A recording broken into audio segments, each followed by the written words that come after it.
Bienvenido al programa, señor Antaro Humala. Gracias, Aldo, gracias, muy amable por la ¿Cómo lo invitación. tengo que llamar en este momento? ¿Precandidato? Mira, ¿Cómo prefiere usted? mira, a mí han eliminado injustamente, el Jurado Nacional de Elecciones ha secuestrado la inscripción de mi partido.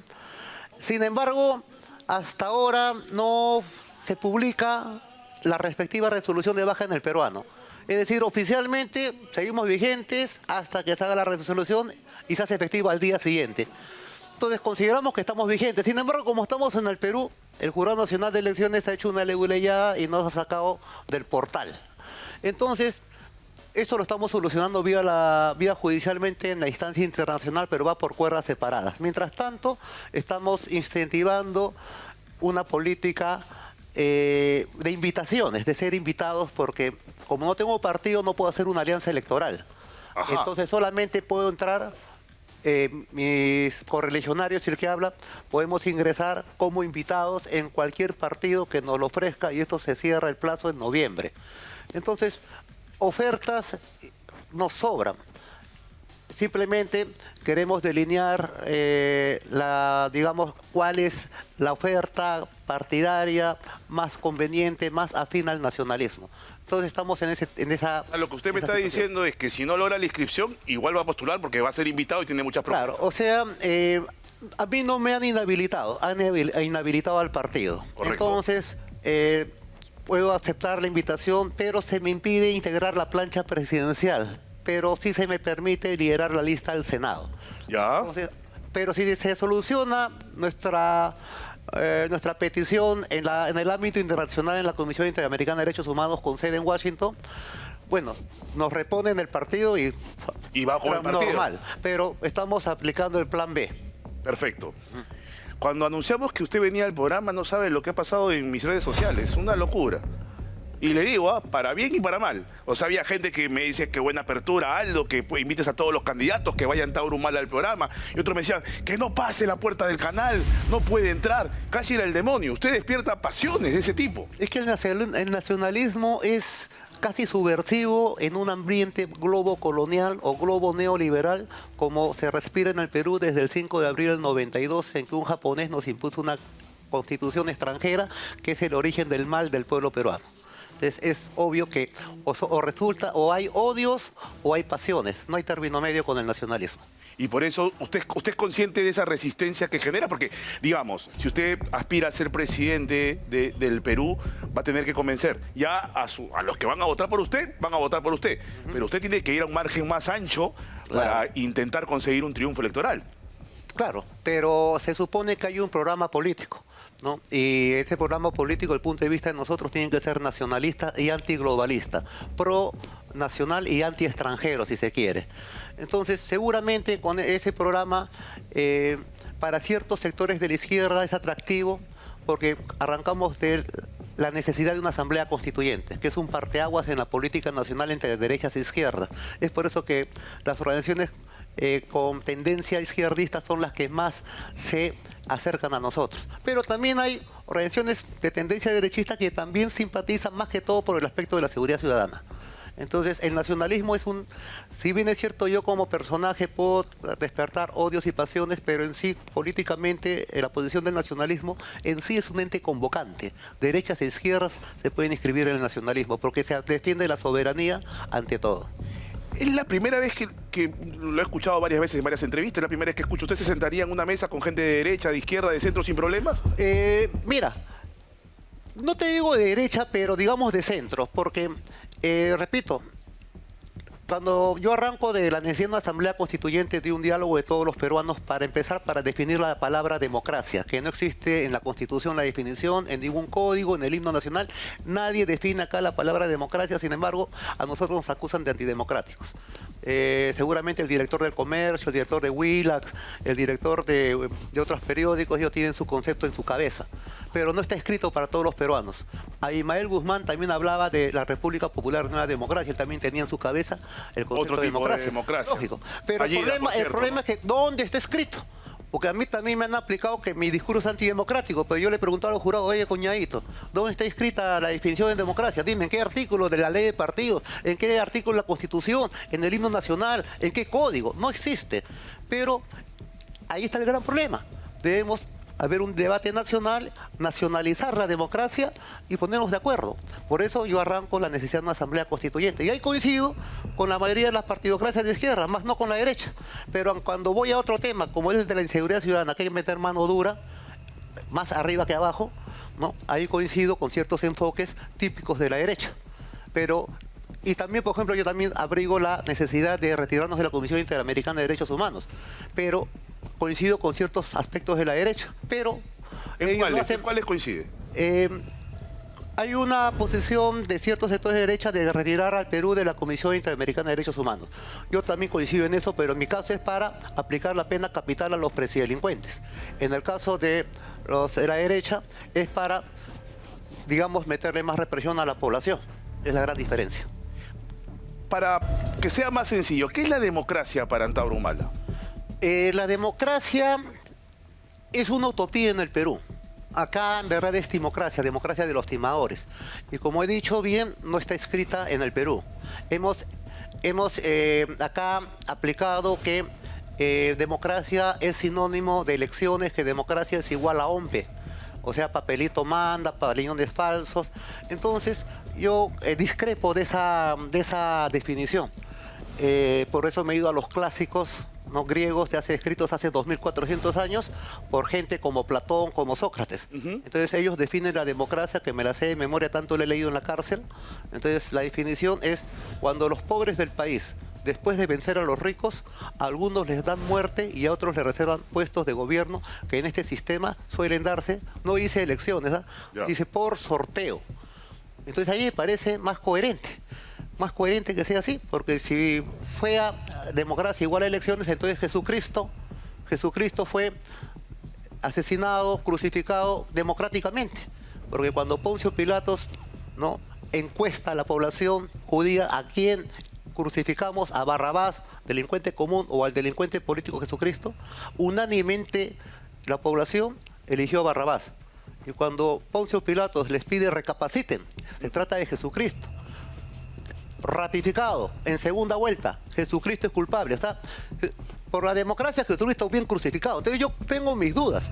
Entonces yo considero, ¿no?, yo me vuelvo un hincha de la democracia platónica. Pero después de 2400 años ha habido una serie de definiciones y acá ha llegado la más corrupta, la más miserable, que democracia es igual a OMPE, que democracia es igual a elecciones, que democracia es igual a fraude.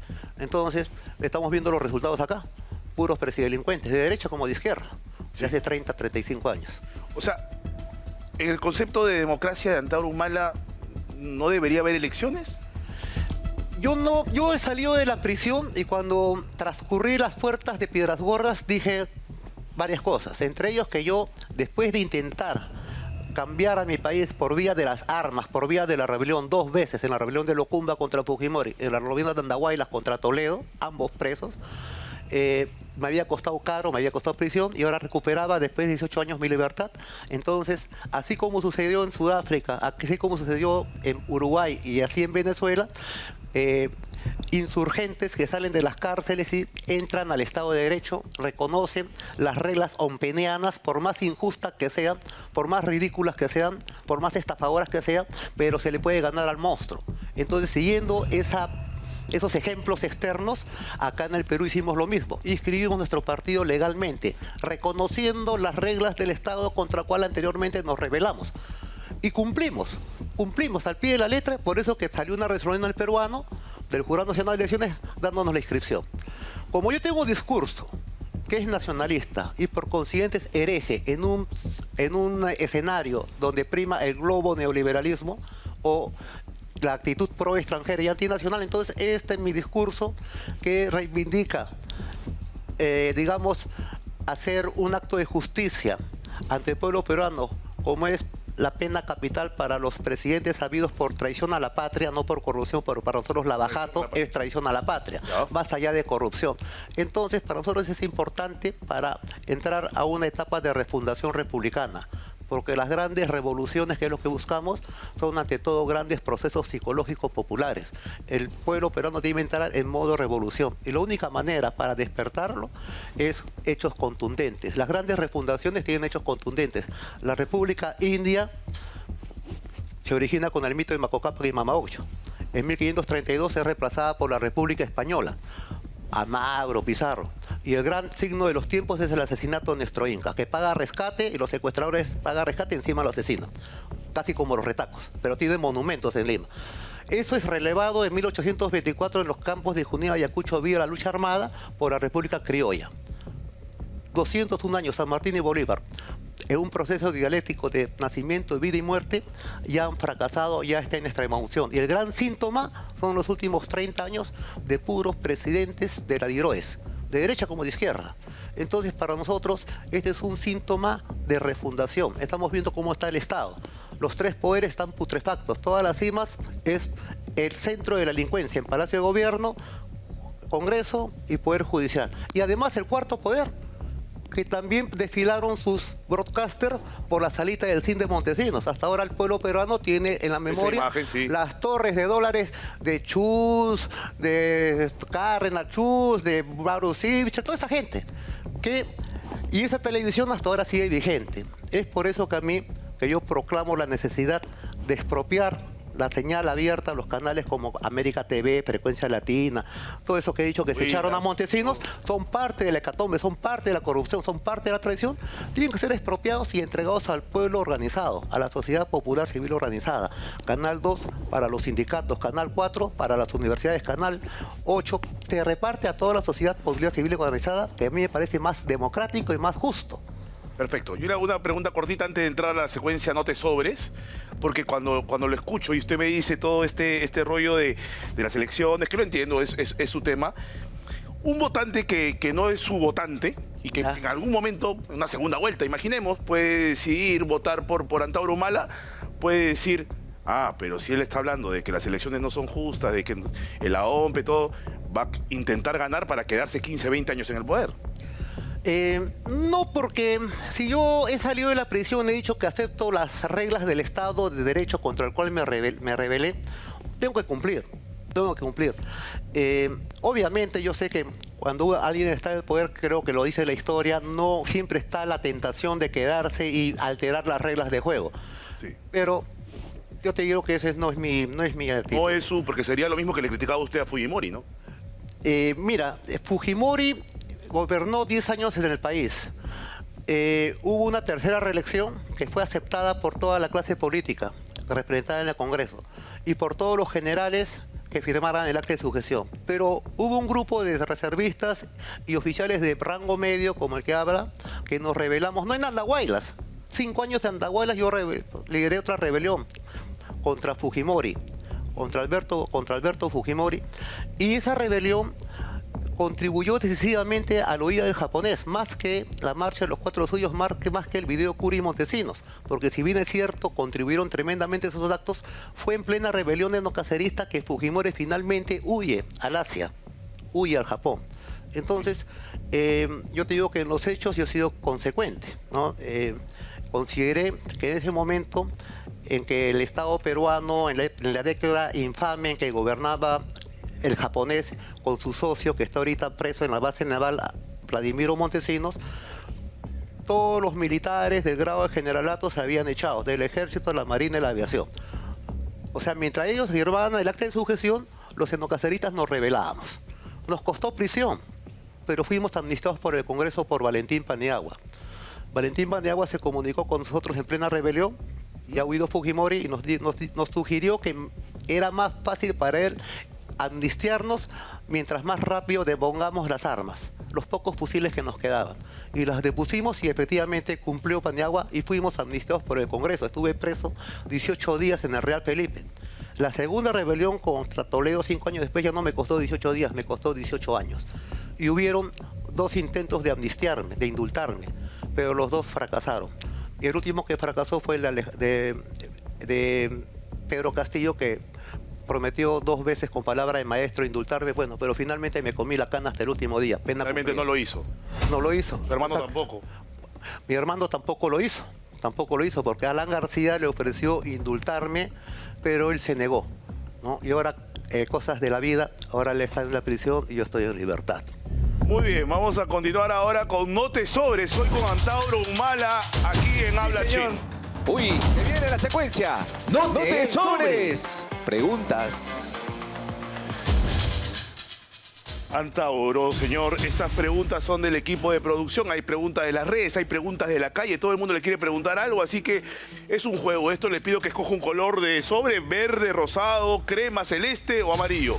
El que usted quiera. El celeste de la infantería. El celeste de la infantería. Ya está, muy bien. Vamos a ver. Usted, esta es pregunta de las redes sociales. Ajá. ¿Se siente traicionado por Ollanta Humala? Mira, sí, efectivamente hubo una traición en Andahuaylas, por supuesto que la hubo, ¿no? Más aún cuando nosotros nos rebelamos contra Alejandro Toledo y gracias a esa rebelión el Partido Nacionalista logró tener la primera mayoría congresal, pero Ollanta perdió en la segunda vuelta con Alan García. Correcto. Sin embargo, del 2006 al 2011, la primera mayoría congresal era la del Partido Nacionalista y se alió con nuestros carceleros, con Perú Posible de Alejandro Toledo. Entonces, obviamente nosotros sentimos en el alma esa traición y ya siendo presidente 5 años después, se negó a indultarnos pudiendo hacerlo. Entonces, sí, efectivamente considero que hubo una traición, pero yo ya lo tomo filosóficamente, ¿no? Ya pasamos nosotros de la furia, la ira, nos choncamos la cabeza contra la reja durante 18 años. Yo ya lo hemos superado, porque ese cautiverio larguísimo, todos los etnocaceristas prácticamente perdieron sus familias. Yo perdí un hijo, perdí a mi madre, ¿no? Entonces, obviamente hemos sido bastante golpeados. Sin embargo, lo veo de aspecto histórico y filosófico y ya lo doy por superado. Es por eso que he salido de la prisión y he levantado nuevamente los estandartes nacionalistas ante la traición de Ollanta, que solamente en sus 5 años tuvo un minuto nacionalista y 4 años, 11 meses, 30 días, 23 horas y 59 minutos de traición pura, antinacionalismo, hoja de ruta de Vargas Llosa. Y ese minuto nacionalista fue el minuto que se demoró en juramentar por la Constitución del 79, porque el resto trabajó con la de Fujimori y Montesinos. Justo a eso iba. ¿Qué sintió usted cuando se anunció la hoja de ruta? Me sentí ahí verdaderamente traicionado, me sentí indignado. ¿Por qué? Porque todas las muertes que nos costaron los reservistas, porque en Andahuaylas no solamente murieron policías asesinados por francotiradores, del general Williams y del general Quiabra y de Alejandro Toledo, sino también murieron reservistas asesinados por francotiradores. Y hubo heridos, ¿no? Hubo cautiverio masivo de nuestros soldados. Entonces todo ese sacrificio que permitió que Ollanta se erigiese sobre la ola electoral y llegara a la presidencia, para nosotros fue bastante doloroso que en vez de aplicar el nacionalismo se plegara a la hoja de ruta de Mario Vargas Llosa. En el momento en que usted entra a la cárcel entra a la cárcel ya en la segunda vez, Sí. en las redacciones, ¿no?, periodísticas, se decía que su madre le pedía a su hijo, Ollanta Humala, que indulte a su hijo Antauro Humala, y que Ollanta en algún momento le dejó una puerta abierta de que lo iba a hacer y que eso generó un cisma familiar. ¿Esto es cierto? Mira, yo estaba en prisión, pero sí escuché esas versiones, pero a mí me llegó un ofrecimiento, parece que era para sondearme si aceptaba el indulto, y eso me lo comunicó un familiar. Entonces yo le dije que para aceptar el indulto yo no podía aceptar el indulto para mí solo. Tenía que ser para los 170 reservistas que estaban conmigo. Cosa distinta que sucedió con Fujimori. Pero cuando Fujimori le ofrecen el indulto, él se olvidó de su grupo Colina, de todos sus secuaces, y aceptó para él solo. O sea, los abandonó a sus correligionarios. Yo en ese momento yo puse mi posición. No salgo si es que no salen mis reservistas. Como se negaron a sacar a ellos, mis reservistas que estaban en la prisión de Castro hicieron una carta que hasta ahora tengo, dándome licencia moral para aceptar solo el indulto. ¿Usted no aceptó? Con tal que no acepté, ¿no? Pero paralelamente a eso, también Ollanta se había negado a hacerlo, ¿no? ¿Usted cree que Ollanta no le dio el indulto más allá del costo político que iba a ser ese indulto, no le dio el indulto porque lo veía como un potencial líder de oposición bastante peligroso a lo que estaba en ese momento haciendo él en el gobierno? Mira, Ollanta es conmigo los únicos militares de la familia, ¿no? Él es mayor que yo en edad y era mayor que yo en el grado. Yo creo que un error que he tenido es ser muy respetuoso de la jerarquía, ¿no? Y eso me costó caro. Fui muy respetuoso con la jerarquía de Ollanta y prácticamente permití que él estuviera en la cabeza del movimiento. A pesar que yo hice toda la organización, fundé el periódico. El periódico se llamaba prácticamente, Ollanta. lógico. Claro. Entonces, creo que ahí hubo un factor imprevisible que jamás se me ocurrió en la estrategia que hice en Andahuaylas. En Andahuaylas yo había pensado en un ajedrez casi todo, hasta terminar presos, estaba previsto. Pero nunca se me ocurrió pensar en Nadine. O sea, como digo en cierta entrevista, yo creo que un hermano se conoce realmente recién cuando está casado. Y creo que eso de alguna manera pasa con todos los varones, ¿no? Entonces yo creo que Ollanta fue muy débil mentalmente, fue muy pusilánime, y en el fondo es el gran culpable de la merecida tragedia que se ha labrado a mano propia, ¿no? Porque ahorita está en prisión, no por rebelde, sino por corrupción. Yo he dicho que mi posición es que yo no puedo visitar corruptos, puedo visitar rebeldes a la prisión, ¿no? Y además que yo hace 7, 8 años, cuando se estalló el vínculo de Ollanta con Lavajato, yo escribí una carta pública exhortándolo al suicidio por honor. Creo que esa carta... Lo que dijo esa vez, ¿no? Es su hermano, ¿no? Sí, claro, es mi hermano y lo lamento, pero yo creo que hay que lavar el honor, ¿no? Y creo que esa carta la tomó nota Alan García. Me parece que tomó nota y, bueno, creo que adoptó una decisión que para mí era la más digna en ese momento. Y mantengo esa posición. Una pregunta antes de ir a la pregunta de la calle, porque usted la acaba de mencionar. ¿Cómo era su relación con Nadine Heredia antes? La relación previa. No existía prácticamente relación porque... Pero era la esposa de su hermano. Sí, pero Ollanta se casó de mayor, ya de grado de mayor y ya pues maduro.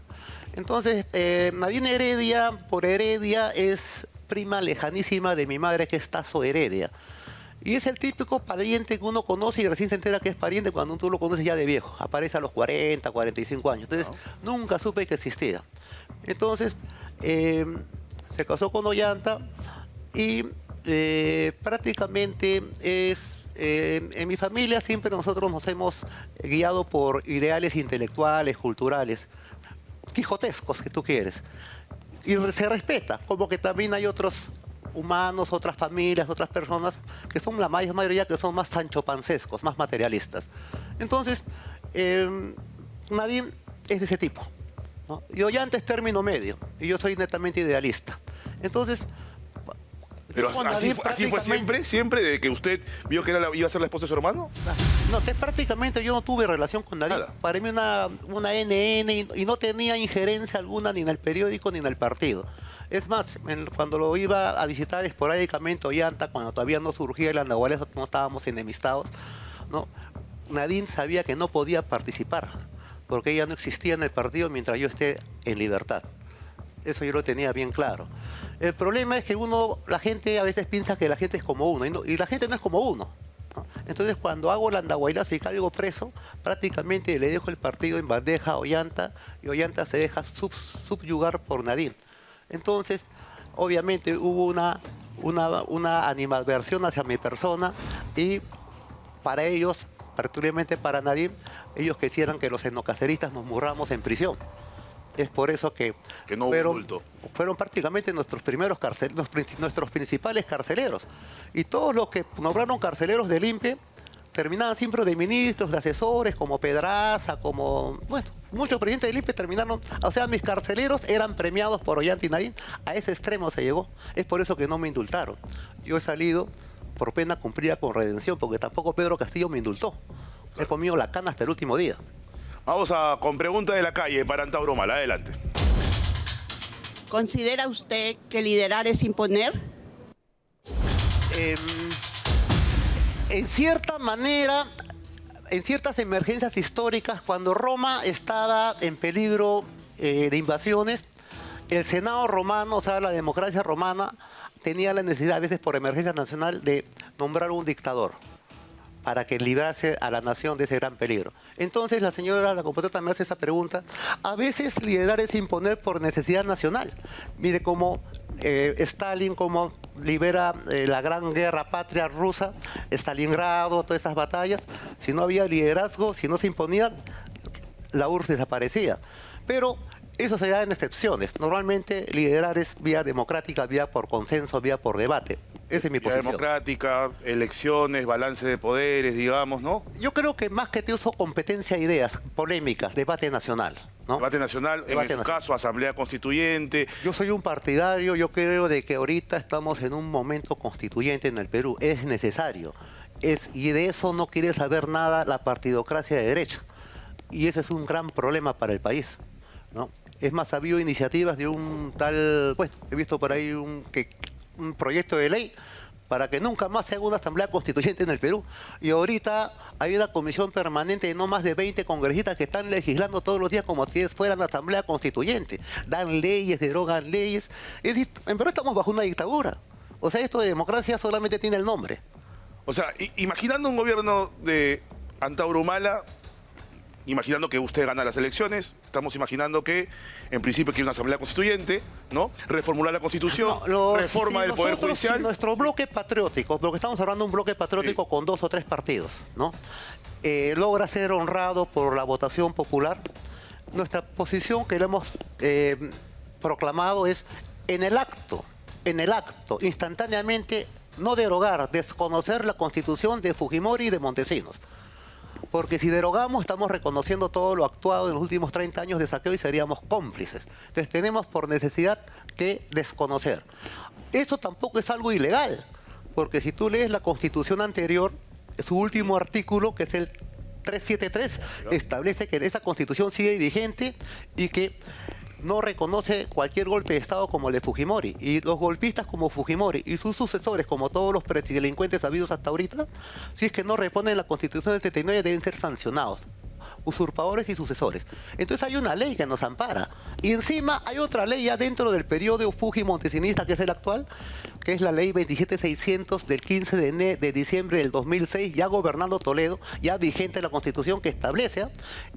Primero, que se debe convocar un debate nacional, ¿correcto?, ¿no?, en base a la Constitución del 79 para una asamblea constituyente. Mira lo que dice, y el segundo párrafo se retira la firma del japonés, que recién han repuesto, porque por eso yo decía que la Constitución actual es un papel higiénico sin firma. Ante eso, Rospigliosi, presidente de la Comisión de Constitución y soplón de la Embajada Norteamericana, repito, soplón de la Embajada Norteamericana, reconocido en los cables Wikileaks. Entonces, este soplón, este traidor, ¿no?, es el primer digamos, agente del fujimontesinismo en el Congreso de la República. Y es el gran enemigo del nacionalismo, ¿no? Entonces, para nosotros, obviamente las cosas están claras, ¿no? Antes de pasar a la última pregunta, pero porque no me llegó a contestar. O sea, usted llega al poder, quiere una asamblea constituyente, pero sin consulta popular. O sea, ¿usted le va a decir a la gente, ustedes quieren una con consulta popular o sin consulta popular? Mira, he dicho que llegamos al poder, desconocemos la Constitución de Fujimori y Montesinos en base al artículo 307 de la Constitución del 79. Por consiguiente, esa Constitución instantáneamente, al retirar una, entra la anterior, que es la del 79. Tampoco es capricho mío. Entonces, en base a esa Constitución del 79, en base a ese marco jurídico constitucional, es que previo referéndum convocamos una asamblea constituyente, todo consultando a la población. Perfecto, hay referéndum. Entonces, ¿qué va a pasar? Va a haber una asamblea constituyente durante un año. En ese año en que se está, nuestros asambleístas, nuestros elegidos por todo el país, están chambeando para sacar la nueva Carta Magna.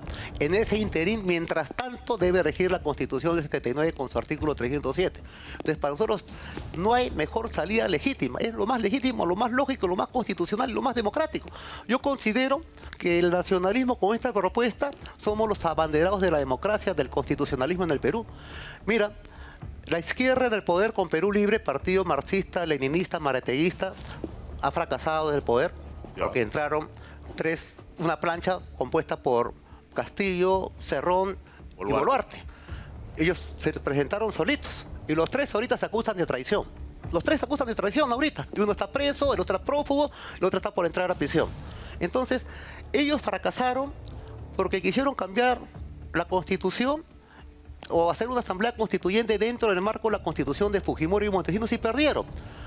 Nosotros cambiamos, el objetivo es el mismo, pero no por el marco de la Constitución de Fujimori, sino por el marco de la Constitución del 79. Esa es nuestra posición. Sí, pero me respondió. Yo quería saber si es que había consulta popular, que me parecía, Sí, me parecía importante, necesario. Muy bien, seguimos con Antauro Humala. Las redes han explotado. Así es. Una locura.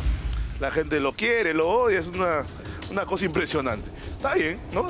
Así es. Parte de su personalidad, pues, ¿no? Por supuesto. Claro. Escojamos un color. ¿De qué equipo es usted de fútbol? Ninguno. Soy del Cienciano porque estudié en el Colegio Ciencias. Ya. Pero por presión familiar, digamos, ¿no? Ahora que estoy radicando en Lima, de la U. Muy bonito, está bien. Está bien. Piense bien. A ver, ¿juega bien usted al fútbol? Me esfuerzo. ¿De qué juega? De puntero. Por fuera. De Mentiroso. puntero. Bueno, un día tenemos... Así de lateral derecho y puntero, o sea, como en el puesto de Advíncula. Ahí está. Un día vamos a tener que jugar 11 machos contra los reservistas, ¿ah? Claro, a ver. Buen partido. A ver qué pasa, pero... Buen partido, digo, buen partido. Pero sin armas nomás. Así es. Pelota nomás. Todo balón. Ahí no puede haber bronca. Ahí jugamos nomás. Pero, ¿sabes qué? A mí me parece que el clásico del fútbol nos hemos acostumbrado en Alianza U, ¿no? Sí. Pero el fútbol es un deporte que lo trae la marina inglesa, la gran marina mercante inglesa. Pues se inventa en Inglaterra Ya. y se exporta a los puertos del mundo subdesarrollado. Por eso es el Sport Boys. No todos entra por los puertos. Entonces acá el clásico es Alianza U. Y como estoy viendo nacionalista, en verdad estereotipa también nuestra sociedad.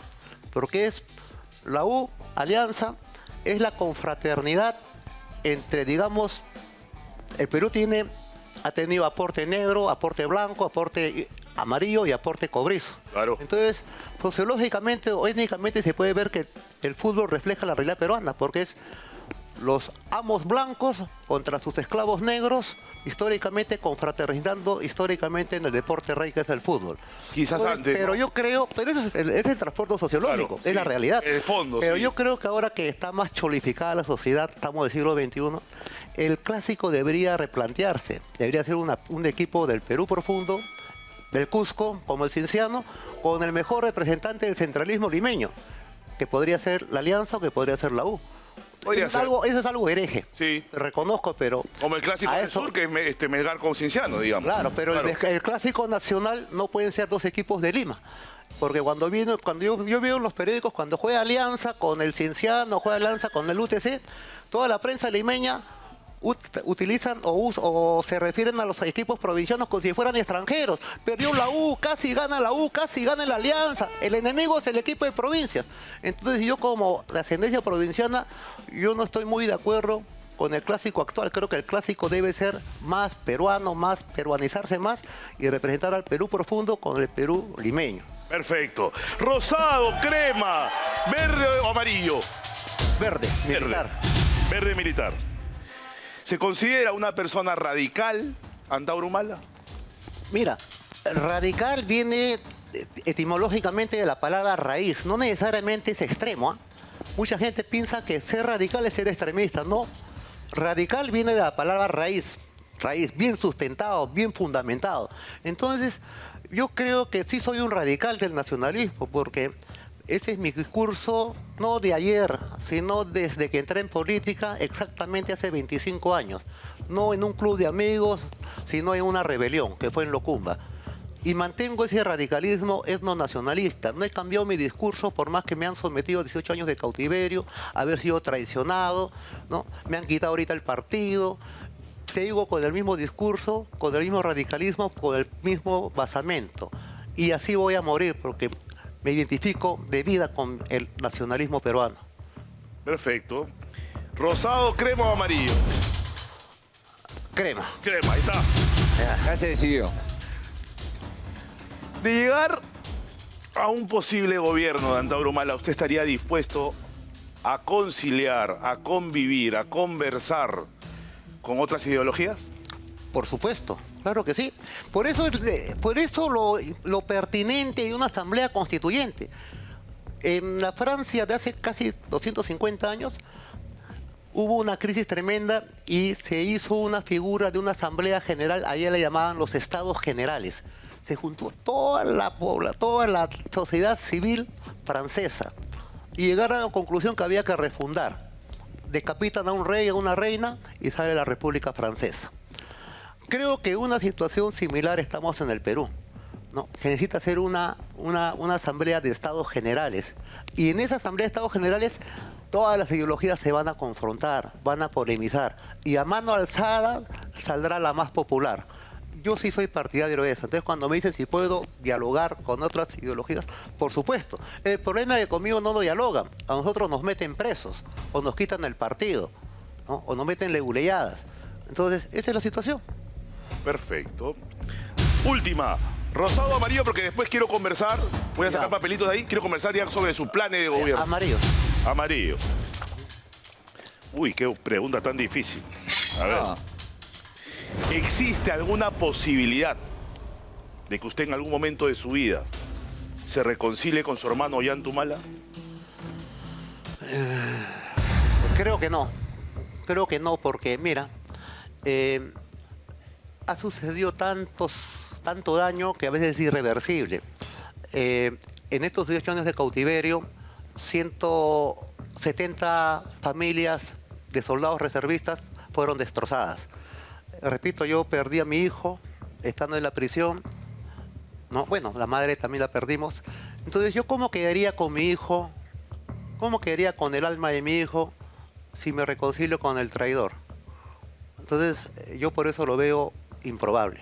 No puedo traicionar la memoria de mis seres queridos, que fallecieron a causa de esa traición. No solo de mis seres queridos, sino de mis 170 reservistas. Hubo gente que se suicidó en la celda. Cuando salíamos a pasar listas, a veces faltaba uno, suicidado en la celda. Entonces, repito, ha sido una tragedia la que pasamos, ¿no? Hemos pasado una tercera parte de mi vida, la he pasado entre rejas y muchachos también. Entonces, son cosas que a veces no se pueden perdonar. Dentro de su respuesta encuentro una palabra, un verbo, que es creo, que no le había escuchado antes. Siempre le escuchaba no hay forma, no existe posibilidad. Y hoy me dice creo. Quizás en una situación, digamos, grave de Ollanta Humala, no sé, una enfermedad terminal, un momento muy complicado en su vida, quizás podría existir un acercamiento entonces. Mira, te pones en una situación bastante difícil porque yo podré ser duro, pero también tengo es con el hermano con el cual más he convivido, más que con el resto. Al que más ha querido también. Se puede decir que sí, porque hemos sido soldados juntos, hemos sido cadetes, ¿no? Se levantaron juntos. Claro.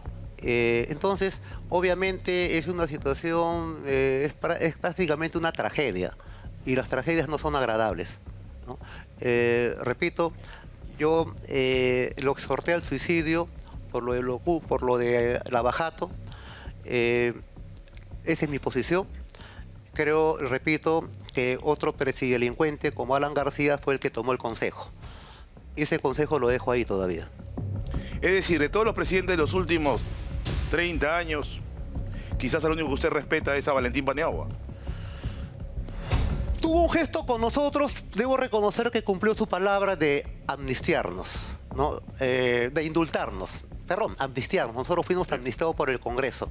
Y eso para nosotros, ahora en una...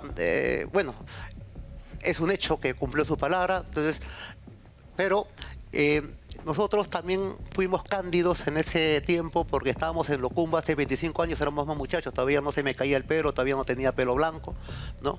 Y ahí nosotros asumimos que el gobierno de transición democrática, como se llamó el gobierno de Paniagua, implicaba también una asamblea constituyente. Nosotros dábamos por hecho que eso iba a suceder. Eso es justamente porque no lo hizo Paniagua en el momento indicado y tampoco lo hizo Toledo en el momento indicado, es que eso nos ha reventado en la cara ahora. Esos últimos mortandad, de esos muertos que ha habido con Boluarte el año 2022-2023, ¿no? En el fondo es por la no ejecución de una asamblea constituyente, que hasta ahora es el problema del país. Bien, vamos a jugar. A mí me han dicho que los que lo conocen dicen que usted es un tipo que en la intimidad es muy divertido, ¿no? Que con usted uno se puede reír y más bien en las entrevistas es un tipo serio, ¿no? Pero que dice que es muy divertido usted, así que vamos a divertirnos un poquito A ver, en este juego que se llama Las Rapiditas. Rapiditas, muy rapiditas con el señor. Con el chino, Antauro Humala. Mire, Antauro, este juego es así. Vamos a imaginar segunda vueltas. Ya. Y les voy a decir un rival. Y usted me dice quién gana y por qué. ¿Le parece? Pero ojo de que yo ahorita estoy impedido de integrar una plancha. Sí. Puedo liderar la lista del Senado, sí. Sí, pero como dice usted, si a lo mejor le aprueban lo del partido, puede postular. Claro. Así que imagina, ha venido ya acá dos precandidatos, digamos, que ha sido Philip Butters y Carlos Álvarez a hablar de sus ideas. Pero quiero hacerte una observación. Sí. Qué bien que has nombrado a ellos dos. Mira, Philip Butters es periodista, es hombre de televisión, de radio. Carlos Álvarez, cómico, el cómico preferido de Montesinos, hombre de televisión también. Hay un señor también spa de la televisión que sale. Y hay otros más. Entonces, yo llego a la conclusión que la crisis de los partidos políticos, prácticamente la desaparición de los partidos políticos ahora solamente son puro cascarón, es porque en la época del fujimontesinismo los canales de televisión ocuparon ese vacío. Yo siempre he dicho, para mí, Willax es un partido político. Tiene un candidato, bueno, era Philip Butters, ¿no? PBO, todos son partidos políticos, tienen sus candidatos, tienen su posición política, sus líderes de opinión dicen que son periodistas, pero no hacen más que hablar de política, ¿no? Y son más poderosos que una bancada. Por ejemplo, para mí Willax tiene más fuerza que la bancada socialista. América TV tiene más poder que la bancada de Juntos por el Perú. Entonces, es la nueva partidocracia televisiva, ¿no? Pero ojo, solo para hacer un apunte, Antauro. Lógico. Cuando Philip Butters decidió ser candidato, acá le dijeron tienes que salir del canal. Me parece muy bien. Porque le decían que no era justo que esté acá y a la vez sea candidato y por eso salió del canal, por si acaso. Claro, es por eso que ya no lo acepto en entrevistas, porque estoy hablando ante un candidato, ya no ante un periodista. Claro, claro. No, ya me pongo a polemizar con él. Entonces, Sí. me parece que es una situación anómala.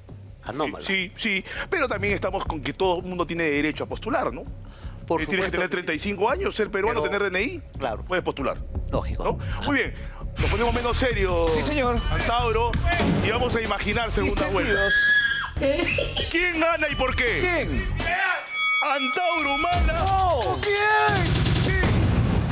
o Rafael López Aliaga? ¡Uy, uy, uy! ¡Ay, ay, ay! Hasta que lo sepulto en una a Porky. ¿Ah? Lo sepulto en una, ¿En una? a Porky, en una nomás. Mira, Porky Aliaga tuvo el gesto cuando estaba en la prisión de Piedras Gordas, 2 años antes de salir en libertad, de enviarme un libro de su autoría con dedicatoria sobre proyectos empresariales en el Perú, con una dedicatoria manuscrito. Agradecí el gesto, a pesar que somos de ideologías distanciadas, y lo leí, tipo una posición Sí. interesante. Y es más, tenía una imagen grata y hasta respetuosa, porque yo soy recíproco. Trato tal como me tratan. Y después López Aliaga, antes que yo salga libre, hizo un comentario de que me iban a recibir 4 gatos en Andahuaylas y que seguramente los 4 reservistas que mataron a los 4 policías, ¿no? En Andahuaylas hubo un crimen de Estado. Entonces, obviamente para mí, una persona que te envía un libro con dedicatorias, te revienta cohetes, te felicita y después te ataca, ¿no? O una felonía. Entonces, obviamente para mí es un tipo que no vale nada. Y encima es uno de los principales beneficiarios del saqueo privatizador de Fujimori. Con Fujimori él se hace negocio del tren Cusco-Machu Picchu, como si él hubiera puesto el riel. Solamente trajo sus vagoncitos y le dieron esa concesión hasta ahorita. Y ahora trae esta chatarra que ha traído ahora, ¿no? Entonces, si tú me dices una final entre López Aliaga, ojalá que el Pachacamac te escuche porque estaría regalada esa final. Ah, su madre. ¡Uy, uy, uy! ¡Fuerte! Rafael, a ver, ¿quién gana? ¿Antauro Humala? ¿O quién? Suéltala. ¿O César Acuña? Uy, ahora pues. Me la pones difícil, ¿ah? Me la pones difícil, ¿ah? Bueno, como es un gran filósofo César Acuña, pues, yo pienso que es un... Voy a tener que hacer un doctorado en la Sorbona, pues, para aguantarle un debate, pues. ¿Se imagina un debate con Acuña? No, pues, pucha madre. Es debatir con... Mira, yo a César Acuña lo considero un mercader de la política. O sea, es un inculto a la N potencia. O sea, no lo considero un político de verdad. Justamente es la decadencia de la política, porque este también es producto de la época fujimontesista. Acuña. Entonces, así como a César Álvarez, ¿no? El payaso de Montesinos, ¿no? Todo eso es el producto de la televisión basura de los 90. Sí. Por suerte yo ahí todavía no estoy en televisión. Yo he entrado después, por si acaso. Sí. Y si usted ya cierra los canales, yo me hago mi canal también. De tanta cosa. Sí, señor. ¡Antauro Humala! ¿O quién? Normal. Este debate sería divertido. Candente. ¡O Philly Butters! Ahora toca. Butters me visitó 1 o 2 veces a la prisión. Ahí me manifestó algo que considero que en algo estaba acertado.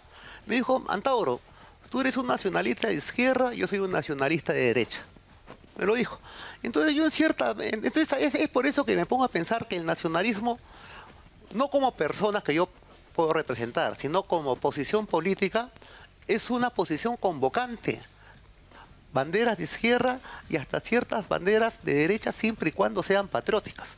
Entonces, en un debate una eventual final entre Philly Butters y el que habla, yo creo de que el nacionalismo de izquierda sí vencería el nacionalismo de derecha, porque estamos en el hemisferio sur. Acá en el hemisferio sur, desde 1532, en términos sociológicos, se es indio porque se es pobre y se es pobre porque se es indio. Hay una situación étnica, ¿no? A diferencia del nacionalismo en el norte, el nacionalismo en el norte tiende al fascismo, pero el nacionalismo en el hemisferio sur, ¿no? De manera natural se inclina hacia las banderas de izquierda. Es lo que te puedo concluir.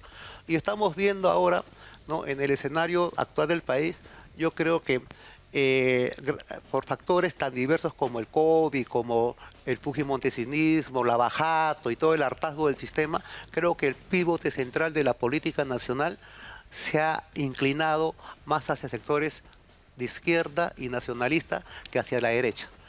Cosa que no sucedía hace 20, 30 años. ¿Te acuerdas que Alan García decía que era de centro izquierda, Toledo decía que era de centro izquierda, y el neocacerismo no entraba en el ambiente electoral? Ahora hemos entrado. Que nos han despojado momentáneamente ya de adentro es otra cosa, pero estamos igual dentro de la pelea, justamente en esta política de alianzas electorales con partidos que aceptan la posición nacionalista nuestra. Al final yo creo que la extrema izquierda y la extrema derecha a veces se tocan, ¿no? Y coinciden, pero también coinciden en algunos puntos bastante peligrosos. Eso pasa también con nosotros. Fíjate que con Velasco, cierto sector de la extrema izquierda lo catalogaba como reformista burgués, casi como opresor, y coincidía con los ataques de la extrema derecha.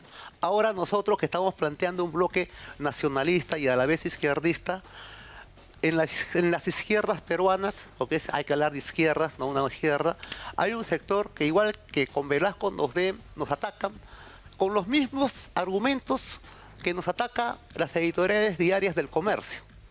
Y ahí los argumentos de la extrema izquierda con la extrema derecha coinciden con respecto al nacionalismo velasquista que estamos enarbolando nosotros ahora en el siglo XXI. Perfecto. Sí, señor. Este también. Este también. Picante, picante. Ese debate es Sí, una sí. cosa de loco. Saca chispa. ¿Antauro Humala? ¿O quién? ¿O Keiko Fujimori? Uy, ahora sí. ¿Sabes qué? Ahora sí. Eso sería para mí lo ideal porque a Keiko Fujimori ya la vencí. La vencí cuando me rebelo contra ella. Porque el año 2000, el octubre, en que es la primera rebelión neocacerista en Locumba, ella era primera dama de su padre, Alberto Fujimori. Porque Alberto Fujimori acababa de electrocutar a su esposa Susana Iguchi en la salita del CIM. Y la hija en vez de solidarizarse con la madre electrocutada, se solidariza con el padre electrocutador, ¿no? Torturador. Entonces, cuando se da la rebelión que yo protagonizo el 29 de octubre en Locumba, en Tacna, fue contra Fujimori y todo su sistema, y era la primera dama. Fujimori termina huyendo y ella termina destituida. Entonces, si hay una final, ahora 25 años después, en que ambos estamos más viejos, obviamente para mí es pan comido. Para mí ¿Pan comido? Totalmente. Le voy a decir un par que quizás están más cerca a usted. Te va a ser más difícil su respuesta. ¿Antauro Humala o Alfonso López Chau? No. Para mí, Alfonso López Chau es puro espejismo, puro cascarón, ¿no? No lo he visto como buen polemista, no lo veo como buen orador, un tipo ambiguo, a veces está de acuerdo con la Asamblea Constituyente, a veces no. Fue presidente del BCR durante el aprismo, ¿no? Ha hecho de la UNI un antro donde ha dado chamba a sus amigos. Entonces, para mí no representa un rival en ninguna polémica, para mí López Chau. Otro más o menos cercano, que ya agarró esta alianza política. ¿Antauro Humala o Roberto Quiabra? Mira, Galones. Roberto Quiabra, cuando yo entro a la Escuela Militar de Chorrillos en 1981 como caete, Roberto Quiabra era mayor jefe de instrucción de la Escuela Militar de Tienen Chorrillos. buena relación, ¿no? Bueno, éramos nosotros caetes de primer año perros y el otro era el segundo jefe de la Escuela Militar de Chorrillos, del batallón de cadetes. Ha sido una especie de instructor nuestro. De ahí han pasado los años, somos de la misma arma de infantería, pero somos otra generación en el ejército. Entonces... Va por el PPC, parece.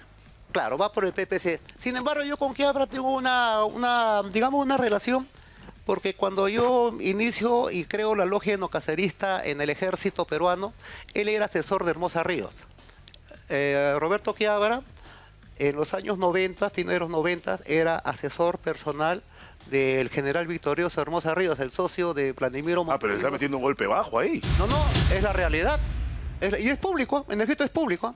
Entonces es la realidad. Y después, yo soy dado de baja del ejército justamente por pertenecer a la logia enocacerista. Y al año siguiente, en mi baja, me rebelo en Locumba. Soy amnistiado. Fundo el periódico Ollanta, ¿no? Ollanta se va a Corea. Y 5 años después de Locumba hago la rebelión de Andahuaylas y hay muertos, heridos y prisioneros. Hubo una matanza de reservistas y de policías por francotiradores del ejército. En ese entonces hubo un crimen de Estado, porque cuando el Estado mata a sus mismos servidores por fines políticos se llama crimen de Estado. Entonces, el único que pudo ordenar el crimen de Estado fue el comandante supremo de las Fuerzas Armadas, que era Alejandro Toledo. Y así llegó la orden por la cadena de mando hasta el francotirador que estaba en las alturas de Andahuaylas. Bueno, el ministro de Defensa de Alejandro Toledo durante el Andahuaylazo era este señor Quiabra. Entonces, por eso yo a él lo responsabilizo, o que tiene responsabilidad o conocimiento del crimen de Estado perpetrado por francotiradores de las fuerzas del orden que matan a policías por la espalda y a reservistas por la espalda y que a nosotros nos achacaron como si fuéramos nosotros los asesinos. Sin embargo, mi asociación atómica es totalmente negativa. Soy el único que no disparé en Andahuaylas, sin embargo, a mí se me sentenció por las 6 muertes. Cuando esas 6 muertes está establecido por los peritos de la policía que murieron a mano de francotiradores. Esos francotiradores eran del ejército, por línea de mando, ahí tiene responsabilidad este señor Quiabra. ¿Le gana o no le gana? Entonces, si hay un debate, yo estoy seguro que lo aplasto. Pero más que todo lo aplasto en el debate, pero también con la verdad del Andahuaylazo. Esta es la última. La última. Y acá nos despedimos, pero hemos pedido 5 minutos más al programa. Antauro Humala. Señor. Segunda vuelta. Estamos jugando, ¿ah? Estamos Ajá. jugando. Puede ser cualquier candidato, puede decir el Pato Donald también si quiero. Claro. Antauro Humala ¡Oh! Ollanta Humala. Los dos en segunda vuelta, imagínense.